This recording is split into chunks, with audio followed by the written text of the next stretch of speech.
Hello there, Japanime fanimes. Welcome to WeeaBoomers, the retro anime podcast from GigaBoots.com. I'm your host, Danime Japanime, and with me is Bob. Hey, every guy. From GigaBoots. Mr. Feel from Mr. Feel's Wild Ride. I'm wearing green today. KZ from KZExcellent.com. I'm alive. And Dr. Aggro from GigaBoots. Pink coat is the only real Lupon. We watched for this episode Lupon III, the Castle of Cagliostro, or Cagliostro, or Cagliostro, depending on who you trust and when they said it, and whether or not they were Solid Snake. Stop that, please. It's really good. For people who don't know, the manga video dub of this has David Hayter voice Lupon, and then for the re-release, the people doing the re-release actually got him to do the trailer narration. It's really something quite special. I'm very excited to talk about this. This is the first time we've ever covered anything Lupon, I think, on GigaBoots, except for maybe the Conan versus Lupon movie, which I do not believe we made content on. I'm going to look that up real quick. And while I do that, let's talk about everyone's experience with Lupon. Bob, what all Lupon stuff have you watched? I've seen a ton of the movies and a good chunk of the Part 2 anime, and then a little bit of the newest one. Part 4, I think is what they're on. The newest one is part 5. Okay. KZ. I saw, I think, 2 episodes of a TV show that looked old. That's it. That was on Toonami. Yes. Okay, Mr. Feel?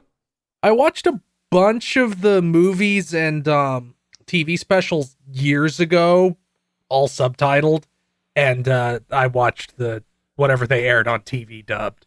I think in that Tony Oliver is Lupin. Tony Oliver Lupin is classic Lupin. Yeah, they get him for all the new movies too, so he's become the de facto standard. Dr. Agra? I'm not sure if I've seen every episode of Part 2 or every movie, but it's close. Okay, so I am pretty convinced here, Bob. Yeah. Yes, we talked about Lupin III, the 2015 series on WeeaBoots. Oh, man. Yes. Wow. That's what I was thinking, but I was like, what if that never came out? That's why I've seen part of it. Uh-huh. That is why you've seen part of it.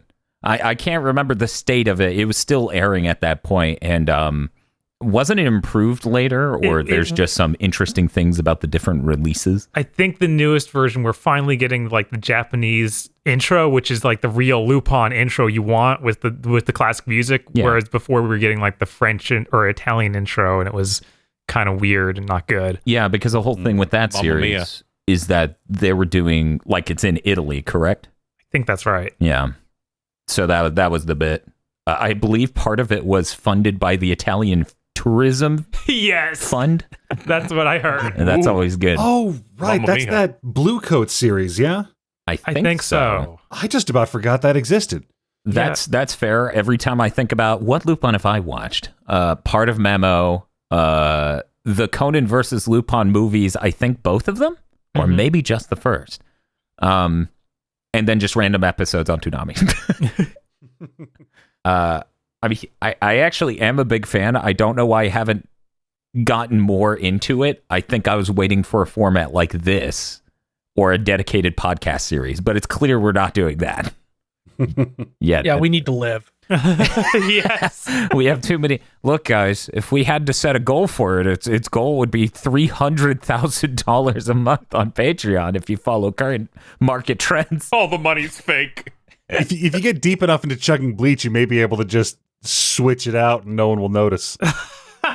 Whoopsie-doo. This series started getting tense. And after the Serete arc, we go to Monaco for this car All we have race. to do is swap Naruto for it, and nobody will notice because Tony Oliver also voices Naruto's dad. Ah. Man, Tony Oliver's classic Lupin. Like, the two characters I most strongly associate with Tony Oliver is Lupin and Bang Shishigami. one of those roles viciously stolen from him. I know. Isn't that terrible? It Wait, really actually, is. kind of both. And, well, he got it back with Lupon. So That's true. Yeah. So we're all good. He has cosmic justice on one side. It's really quite funny watching this. We watched the 4K Blu-ray, which in my opinion has maybe a little bit too much digital noise reduction. Some of the detail gets a little smeared by it. But it's really interesting listening to David Hayter voice Lupin, because he'll just be like, "Hey, I'm Lupin. I'm zany until now." Now I'm Solid Snake. When he's on the rooftops and starts grunting and he's just Solid Snake grunting, it's really funny. It's really fantastic. I enjoyed it immensely. I do love it, especially because of the way Lupin is characterized in this movie, where it sounds like he's pretending to be Tony Oliver Lupin. And it comes out now and then. They have a foreword recorded. This is the last thing I'm going to say about it, but they have a little message that plays before you watch the movie, recorded by David Hayter. And he's just like, this movie's really incredible. I didn't know how special it was when I first did it, but Lupin, I'm blessed to be involved with such an amazing project. I hope you all enjoy the movie now that it is available in stunning high definition or whatever. And then this live action shot of him, he just leans back in his chair like the take's over. He's like, okay, that's where they'll cut it, obviously, and they just slow fade as he gets more comfortable.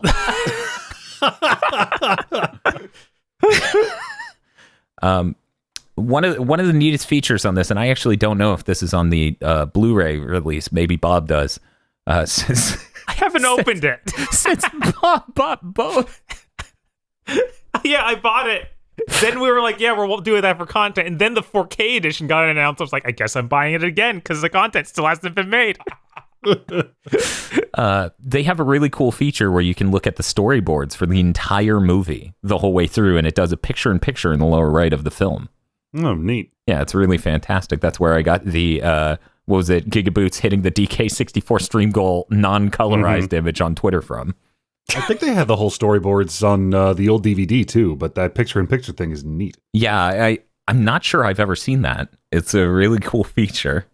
I have to wonder if they do that for more of their releases or if this was just one of the special ones. But let's actually get to talking about the film instead of the release specifically. Even as someone who is a fan of Lupin, but not a super hardcore one, does anyone else have like crazy mental dissonance trying to watch this film? And it's like, you have your main cast of characters and a Hayao Miyazaki film just barging right in. Yeah, just looking at their faces sometimes, I'm just like, yeah, this doesn't match up. It's dizzying. Yeah. I've seen enough out of context clips of Lupin to go, this feels weird. Yeah, Lupin, the main Lupin cast are pretty like on model most of the time. Yes. But then it's just then you see the villain or the girl and it's just like that's a Ghibli character. I'm like, oh, Nausicaa's here. And when like Lupin's too close to them, he starts to morph into a Ghibli character. I thought it was delightful. It is like I'm pretty sure this was the first Lupin thing I'd ever seen. Oh, so like it's a lot easier for me because this is just locked away in the vault as the baseline. I always so when I went back to watch the Part 2 series and saw Fujiko, I'm like, what the fuck? I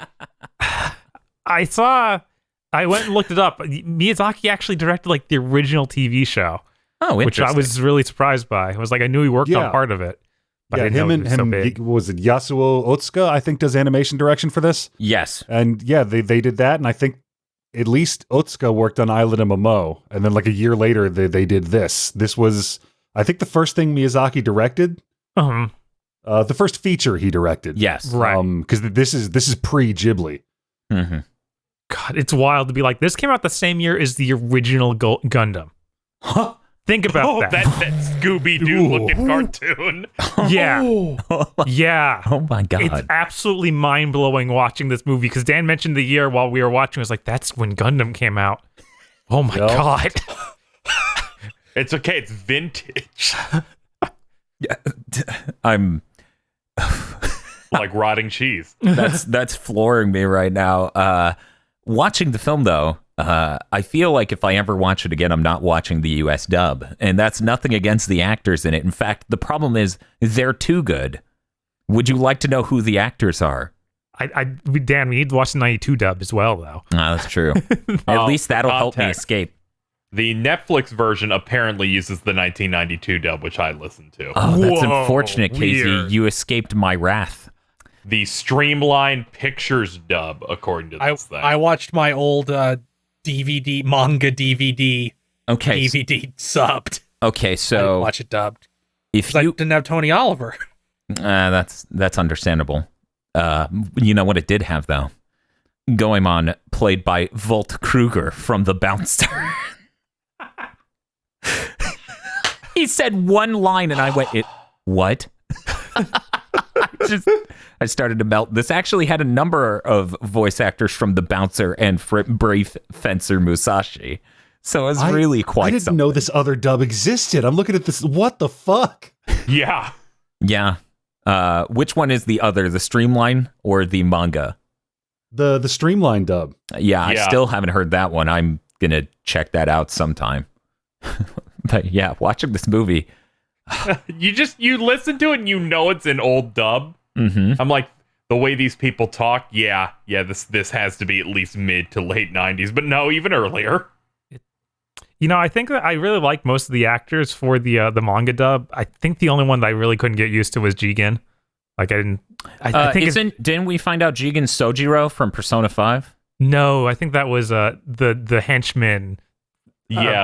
The Riot Squad captain, according to this Wikipedia thing. Yeah. The moment that person spoke, we were like, what am I? Yeah, no, he was really obviously someone who's still voice acting. Yeah, I knew him as the older McDougal brother. And, because of course I did. Jesus Christ. The guy's in everything. That's just what I always think of. Yeah, that's fair. Yeah, he's either important or evil guy in every single JRPG for the past 15 years. Good on him. Yes.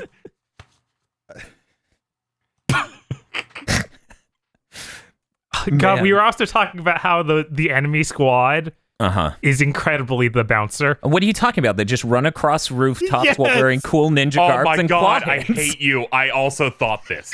So speaking of like video game things in this, I forgot the part that Resident Evil 4 just steals. What?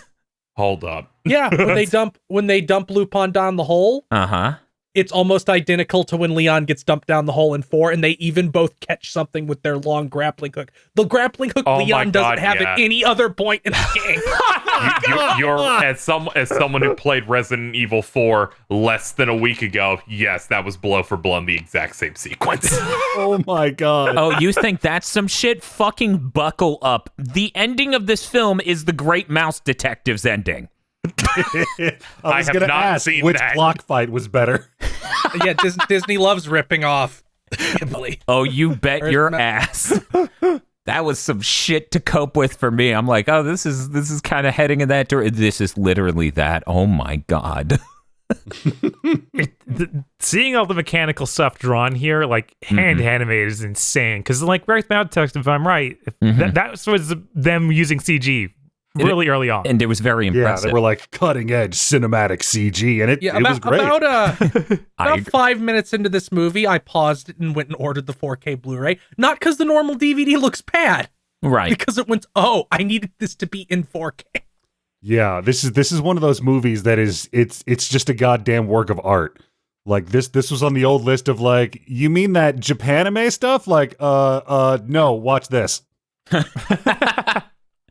This is when you want to go, yes, I watch anime. I'm a connoisseur. I watch this. Please don't look at my ACO DVDs. I watch this. This was it had that tagline attached to it of Spielberg saying that the opening car chase was one of the greatest action sequences ever made, and we wore that quote out like a goddamn penny. Yes. I think I still see that at least once a month. That's good, man. You just get one guy to say one nice thing about you, and you get to yell about it for 3 decades. Man, that's nuts. The action sequences and various things, the way they're animated in this, especially that car chase, is really incredible. Like, it's really fun and neat to see it animated like that. It's so Ghibli too. Like, even getting past that, because of course the Ghibli energy spikes and it goes down, and it spikes and it goes down. Somebody flies on a gyrocopter, and I go, okay. Yeah, that's straight up Miyazaki. That is his deal. Mm-hmm. It's the same way with when Lupin's climbing the castle at night. The sense of space and height. It's the same with the animation in the clock tower fight. The sense of space and height is just some shit you get from Miyazaki that's hard to find from a lot of other directors. Yeah, I'm trying to think of what you would go to for that. Yeah, something about Ghibli films, they always like really make an interesting world, and even though this is the real world, this is Lupin, it still feels like that Miyazaki like wonderment with this castle. Yeah, it's that Paris of our dreams thing. Right. Yeah. I mean, even when you get to the ending and they're just walking around, they're just like, let's just look at shit. Yep. Fuck yeah, this ending. We just let them draw. I had seen this before, but watching it again, I'm like, oh, so that's where Level 5 took the entire aesthetic of the Layton series from. Yes. Just the whole thing. Oh my God. Yeah, no, you're totally right. I mean, Level 5's whole bit is they really want to be Ghibli, which is fair. Well, and eventually they got to do official Ghibli, you know? Right. And then they wanted to do a sequel, and Ghibli said no, so they just copied them. Yeah. That's pretty brutal. Hey, they hired one of the main artists. Good enough. I think that was the phase of Ghibli being like, no, we're shutting down and done. I love that every documentary featuring Hayao Miyazaki, he has the he be sitting raccoon energy. How dare you put that in my brain? It won't get out. I kind of want to see certain people draw Miyazaki sitting down like that. He does seem to get a little more surly after every film when you see him in an interview, because he's like, I really expected to be able to retire by now because I thought somebody else would step up and do this shit anywhere near as well as I am. But yeah, no, it's true. The energy keeps going up. For anyone who doesn't know, just go to hebesittin.com and make your own judgment.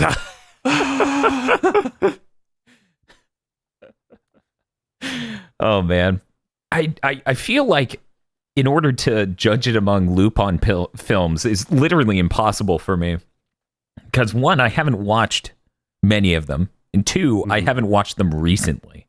Right. Well, I mean, that's sort of the crux of the thing about Cagliostro, because it's one of the greatest animated movies ever made.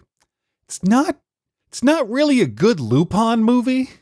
Yeah, that's kind of how I felt watching it, where I was like, this is a really great film. It just feels a little odd from where I'm coming from of what I expect a Lupin movie to be. Yeah, Lupin doesn't act like a sexual predator once. And that's not true. He does that once in a bar. Yeah, he gets right. close. No, but he was just being cute about it. It was a whole thing. Like, yeah, It was very everybody's characterization is off. They just rip the shit out of Fujiko. I don't know what happened there. Yeah, I don't know either, but it was very funny when they come across the Fujiko for the first time, and it's like, oh, look at this accountant that is also stylized like the main cast. Who could she be? Who could she be? Is she going to seduce the count? No, she's just got grenades. She's going to seduce him with this machine gun sounds. Her just having an army outfit in Uzis was pretty good, though. I think that's hilarious. Yeah, she did have my favorite moment in the entire movie when she is being the newscaster. Yes. Yeah. And one of the bouncer enemies pops up, and she, without turning her head, points a gun behind her and just shoots them repeatedly. Yeah, just an amazing moment while she's newscasting this outrageous scene and the ninjas drop down. She just leans over slightly, doesn't even look, pulls the trigger and shoots him dead. Which hats off to her cameraman, because he's just some guy, and I was waiting he for is them writing that whole scenario. Oh, I yeah. was waiting for them to give any explanation to the cameraman because he seemed so into it. But I guess that's He's a just him. cameraman. Channel 5 Action News, bitch. This is what he's been waiting for. Hell yeah. You're telling me he went to college to film this? He's like, I want to cover wars, you know?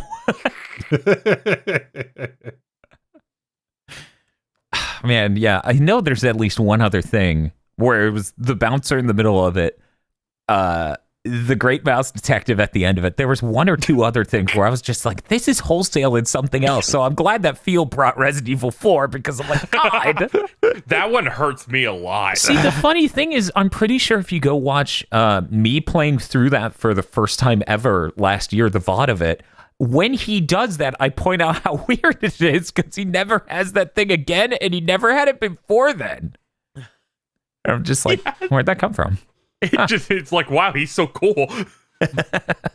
I don't know what the timeline on it is, but if you're talking about scenes with heavy comparisons, it is usually brought up that the wedding scene is reminiscent of the wedding scene from Princess Bride. I hate that I can't tell if he's bullshitting me. I think he's trying to trick me into watching The Princess Bride. Oh, I forgot about that deep personal deficiency that you have.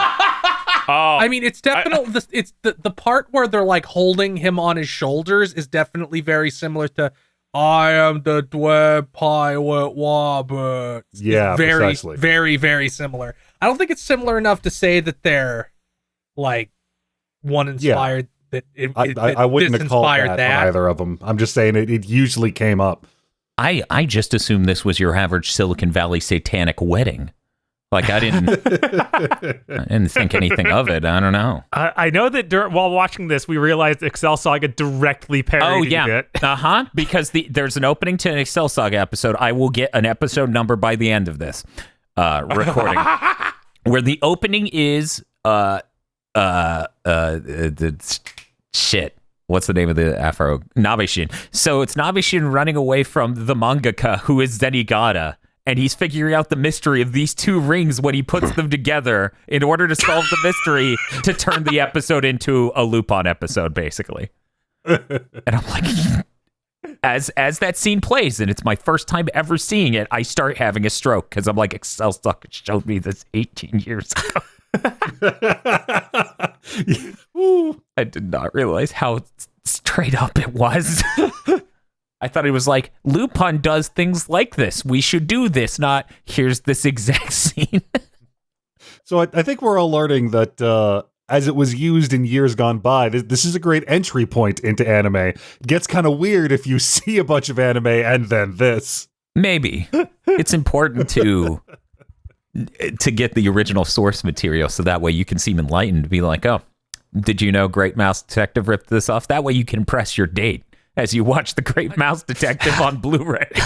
I feel like the ninjas, or whatever the fuck you would describe them as, the bouncer enemies, inspired like 40% of all video game enemies until like 2005.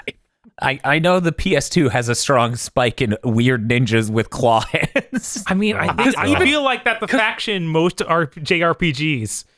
I feel like there's an entire genre of Final Fantasy VII enemy that looks identical to them. Yes.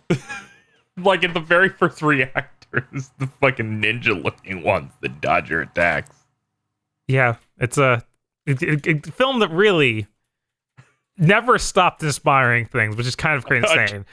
A treasure trove. Just come in, take whatever you want.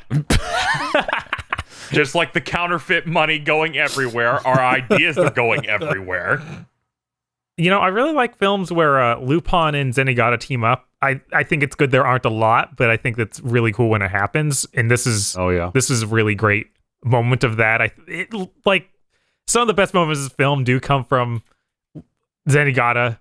What is this? A room full of counterfeiting machines? And these appear to be fake bills. The guy on the other side of the he can't act. I was listening. That was so bad. That was incredible. Yes. There is a weird line about the goat bills, though, where they're like, "Oh, these are the legendary things. Like they brought down the Bourbon Dynasty, and what did they caused the Dark Ages?" And I'm like, I was losing. Napoleon was funded by them. I was blacking out. "How old do you guys think standardized paper money is?" Well, obviously they were forging coins beforehand. That scene was the funniest scene in the entire movie. Yeah, I was hoping to get Ezra's reaction to it. It was a real. Honestly, all I could think of is this is like when Kojima does the biggest stretch ever, Space Jam style, and a plot point near the end of one of his games. I want this in a Mission Impossible movie. I don't know. I thought about it for a second. Like, how did they? Okay, if these guys have been forging currency for this long, how did they survive? Like the Middle Ages and the early modern period militarily? And then I thought, oh wait. Heavy armor ninjas. Yeah. Never mind. These guys are fine. Yeah, I like that their armor is so insane that it can handle a magnum. And they just it's good. And then Goemon just shows up at the end of the movie like, "Sup, I'm here now." I really miss them not being. It's not the same translation team, so we don't get the classic lines of like, "My sword is cut. It's a useless thing." They translate it a different way. It's just not as cool. Yeah. You know, when they were about to do the thing, he looked over at Zenigata and he goes, "You ready?" Oh. Yeah, then he kicked a dog in the head. It's really weird. Come on, Zenigata, what are you doing? Zenigata's holding a dog head like, "You think I'd let you do this alone?" God. It was honestly between everyone being a Ghibli character except for the main cast and the huge amount of voice actors from The Bouncer and other things. I would consider my viewing experience traumatic. I'm happy for you. I was like, sad. All right. It's fine. It's fine. It's gonna be okay. And I start finally coping. And then we get to the scene the Grace Mouse detective just lifted entirely, and I go, no. God, one of those guys getting crushed in the gears is real messed up. Oh, the funniest part of that is everyone else running back down after that dude gets crushed, and then the boss going, "What are you fucking doing? Use the stairs."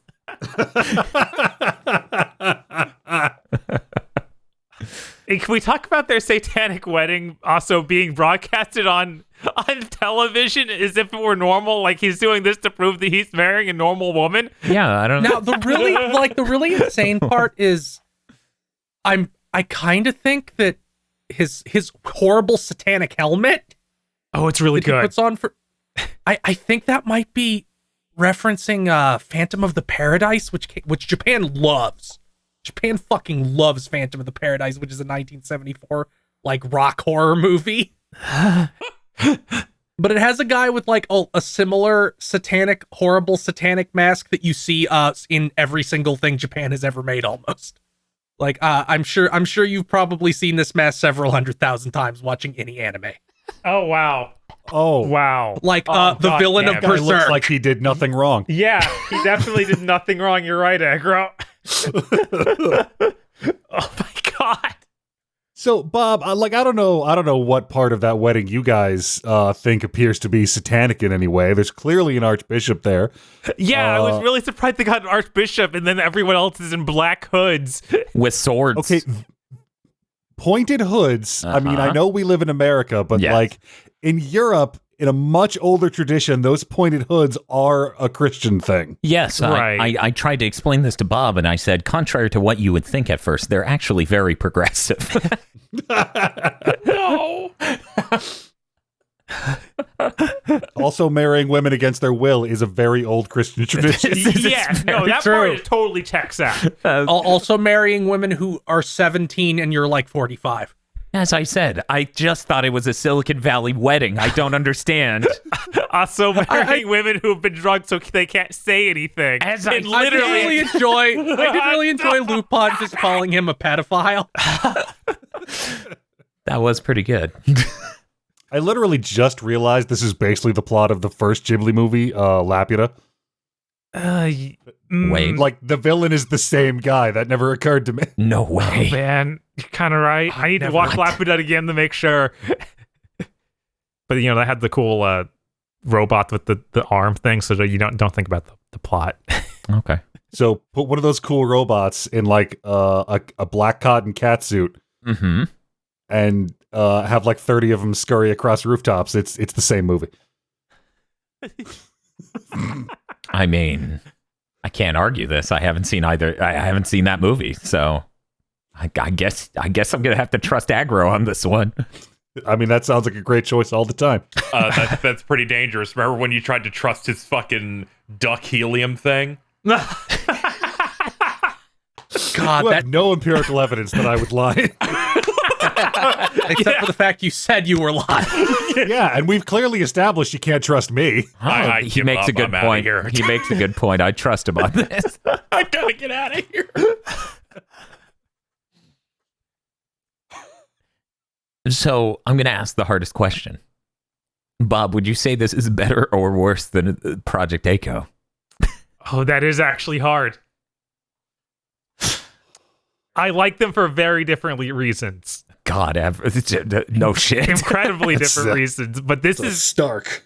This is even more amazing to look at than A-ko, which A-ko looks really nice. Yeah, A-ko does actually look really good, especially with the mechanical disaster, like things being torn apart, vehicles, and other things. It's pretty neat. It's a difference in focus. Like A-ko's got that insane OVA money going on, but this is Miyazaki unleashed with a film budget for the first time. Yeah. So I'm gonna have to give the edge to the Lupon here. See, the funniest thing is it's just like he's unleashed with a full movie budget for the first time, and I'm like, yeah, I saw the ending where they just walk around and look at shit. Like, to me, that seems like not in a bad way, but very self-indulgent in a good way, actually. It's just like, Yeah, it's quite a flex. yes. I think it's funny how there is a lot of murder in this movie, but it's still a Ghibli film, so it doesn't feel like they're dying. Except for the way the villain eats shit at the end. Yes. Like they're done. Yeah, everybody who died to a clock got it pretty bad. Yes. Dying to a clock is pretty rough. That's the real villain of this movie, the fucking clock. It just decimated human life. So can we talk about how this big secret of the family is like, also it wrecks everything we've built over the years. But it's pretty cool that this is hidden. But it's a hidden secret. Don't you want the hidden secret? I guess you should drown everyone in the city. Yes. Well, I mean, we never cut back to the old burned out Duke's castle. That might have been fine. Yeah, the Duke's castle It was just the fine. regent's place. Yeah, it's just every other place in this area that has... What was the population? It was like the world's smallest nation in the United Nations and had 8,500? I don't remember. What is that, Or something Niceville? tiny. But yeah, I think that it might have just been the Duke's castle, not the Duke's castle, The counts. the Count's castle. But they were part of the same family line. So Yeah, you but think they were the shitty subline, so fuck them. okay. Yeah, All they were right. the shadow. Oh. They were the darkness to the light. Yeah. God, I can't even think about the Ring plotline without getting upset over the Excel Saga intro.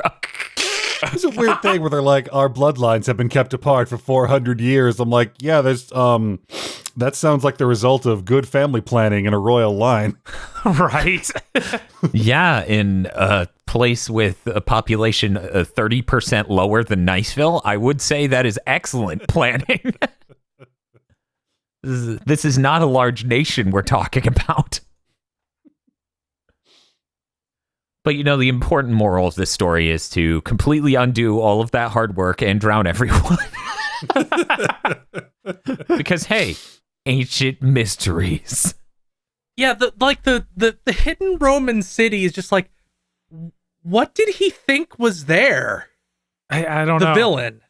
Because it's like he's running a global counterfeiting ring that surely is one of the most, like, financially beneficial things conceivable. Yeah. Like, what does he think is there? It didn't matter. Like this wasn't his job. This was a hobby. He was an insane rich noble who got a thing into his head.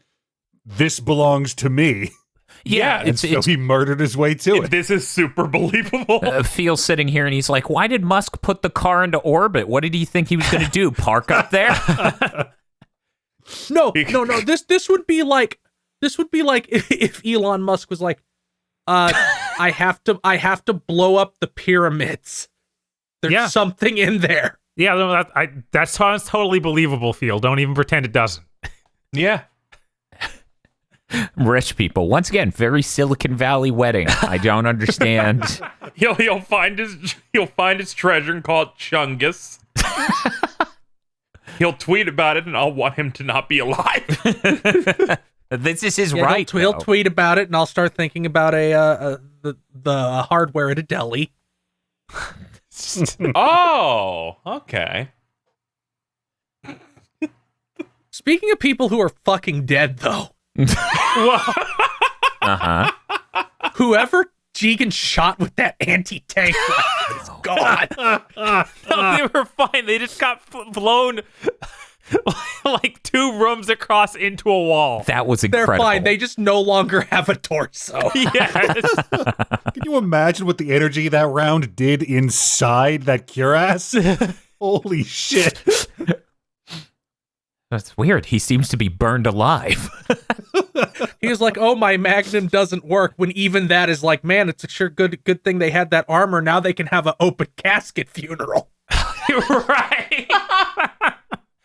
It was bizarre in the scene where the armor ninjas first show up, and Jigen and Lupon, they're like, "Oh, somebody's coming," and they turn the lights out, and 2 grown ass men in possession of loaded firearms grab an axe and a spiked mace. I was thinking the exact same thing.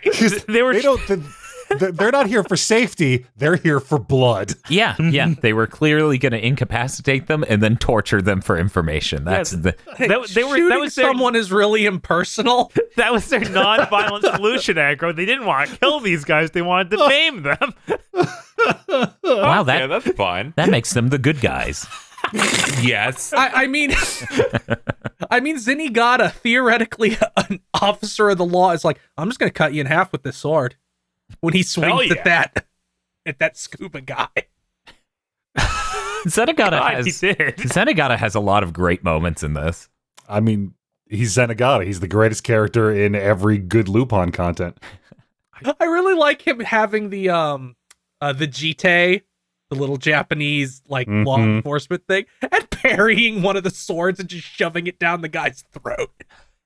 Every time the giant Swiss guard dudes pull sabers and clash with riot shield and baton wielding Tokyo Metro Police is the best.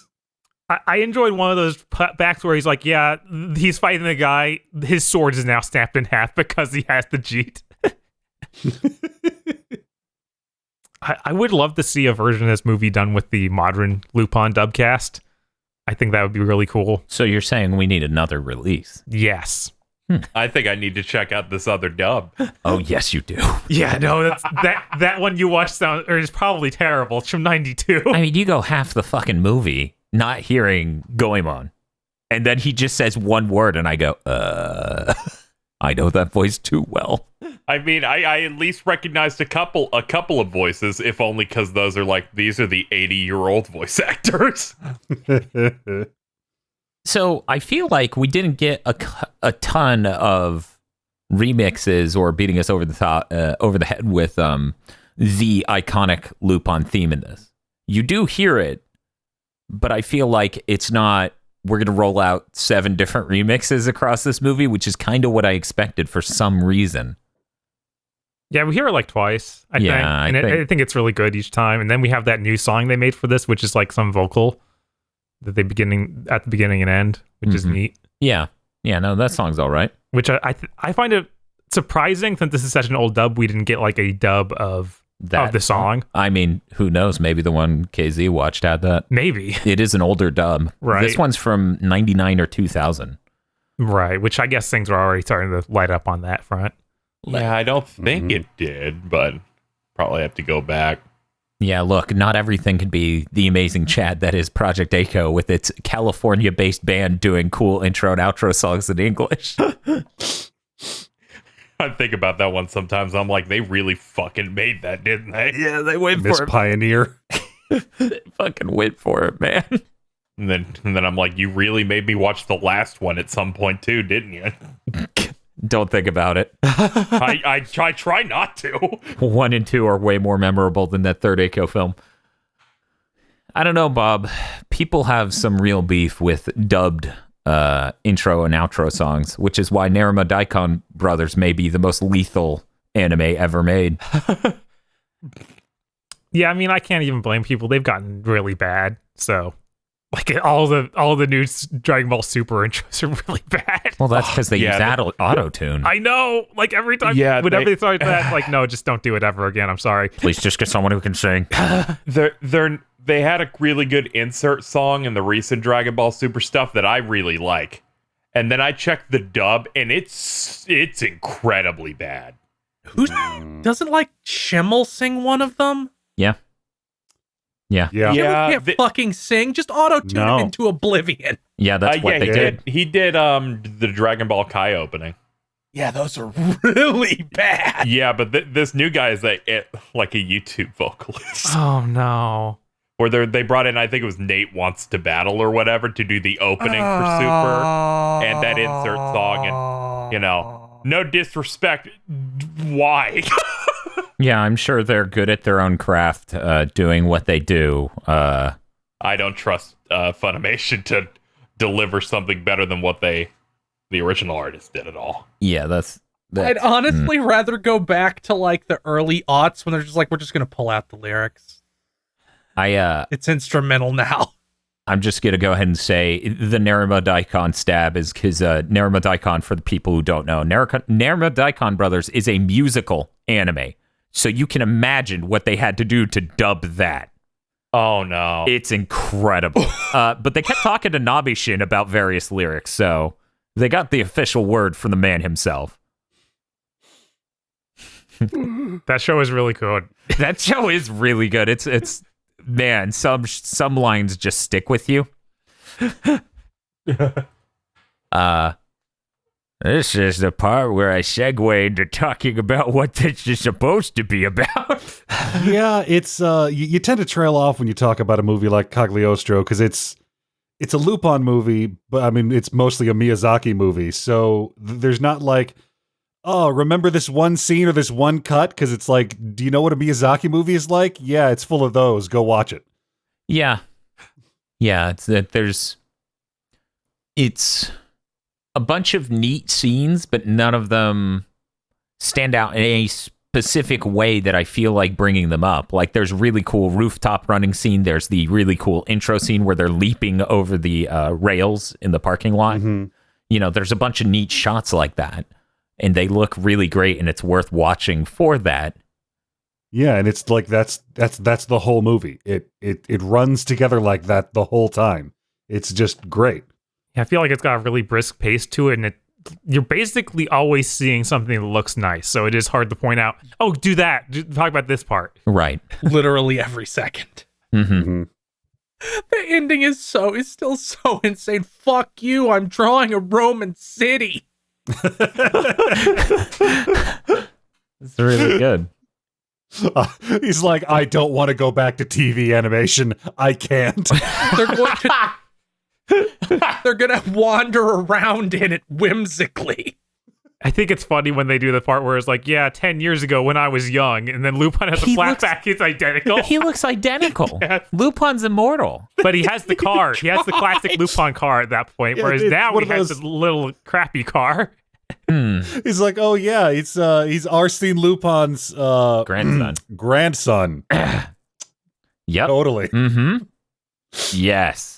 For the last, let me see here, 50 years, yes. This is just a fucking Uncharted situation. There were moments where I was like, oh, is this Uncharted 3 now? Oh my god. I did feel the quality go up. That would have been really funny if they were just like, I'm going to show you how me and Zenigata met. And I'm like, no. I meant more like this sort of castles they were exploring, not literally Uncharted 3. Not the part where it cuts to him 10 years ago. Yeah. God. That would have been terrible. It really would have.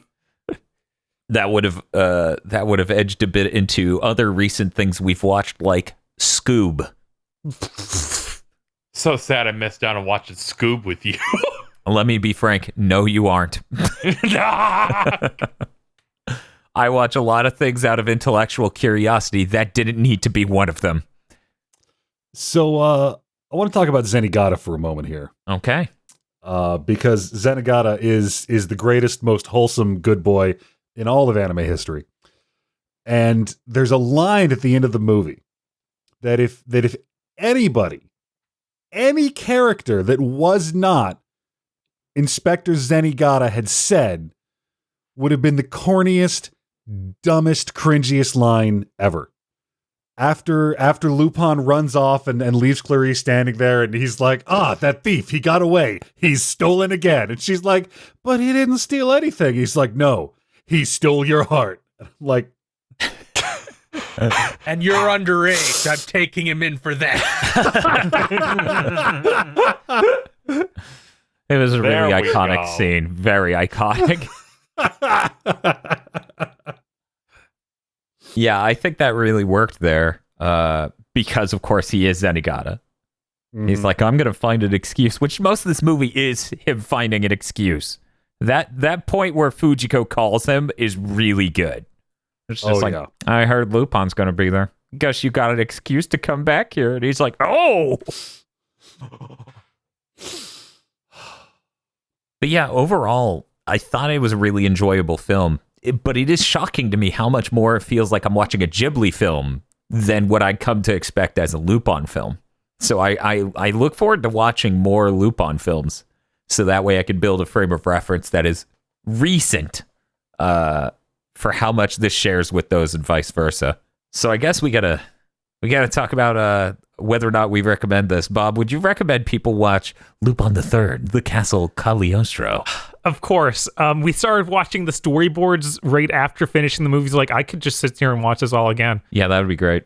Like, if we had time, I would probably be fine with watching this movie 3 times in a row. Yeah. It's that good. It's that much of just, oh man, this is invigorating to look at and fun. Yeah, I was really surprised when the scene where Lupin is wounded, that whole arc where he loses his memory didn't go on for 15 minutes or something. Yeah, that was really well done. That was surprising, to say the least. Dr. Agro, would you recommend people watch Lupin III, The Castle of Cagliostro? I mean, at this point, even if for some non-understandable reason I would decide to not recommend this movie, I have done it enough in the past that I wouldn't be able to pretend that this wasn't a movie I recommended. Not ready to shift into full hypocrite mode, I see. I gotta stay the course. KZ, would you recommend this movie? Absolutely. It's not very often in the content that we do that by choice we watch something good. I don't know what you're talking about. So absolutely. Sometimes we'll accidentally watch something that I like. This time it's like, no, this is good. You're gonna go watch it now. I'm like, oh, is this a trap? I feel like WeeaBoomers has a pretty good track record. Yeah. Hopefully we keep that up. We're safe until Dan is like, when are we going to watch Lost Universe or whatever? Yeah, that's exactly. See, even Lost Universe will probably be funny. What we have to worry about is when Dan's like, okay. This time on WeeaBoomers, we're watching Star Ocean EX. Yes. Well, 2 birds with 1 stone. Let's start the Star Ocean EX versus Lost Universe podcast. No, finally, you have good ideas. Casey, you don't have to say everything's a good idea just because you think it might hurt you. No, it sounds terrible, which means it's a good Mr. Feel, would you recommend Lupin III, The Castle of Cagliostro? Yes. Oh. Sounds like, since I agree. When are you going to watch it on the Trinitron, Dan? Maybe that's the next viewing. We do have a Blu-ray. We could get Blu-rays on that thing. This is pretty tempting. I'm going to watch all anime from here on out on the CRT for WeeaBoomers. That's the way it was intended to be seen. I feel like I'm 100% down for that for 4x3 anime. Anything else, I don't know. I don't know. That 16:9 mode looks good. It does look good, but I don't know if it's as good as having it on a full OLED. If any of your older DVDs, like the Slayers movie or Box in a Box, you got to watch it on the CRT. God. Get the lowest encoding quality possible. Yes. Well, I guess that means the whole crew here recommends that you go out and watch Lupin the Third, The Castle of Cagliostro, and buy a Sony Trinitron. I don't recommend that. I if you have an OLED, I do recommend the 4K DVD because I'm sure that looks great. It looks pretty good. I need to go watch the regular Blu-ray. I feel like I could just recommend. It's probably no Terminator 2.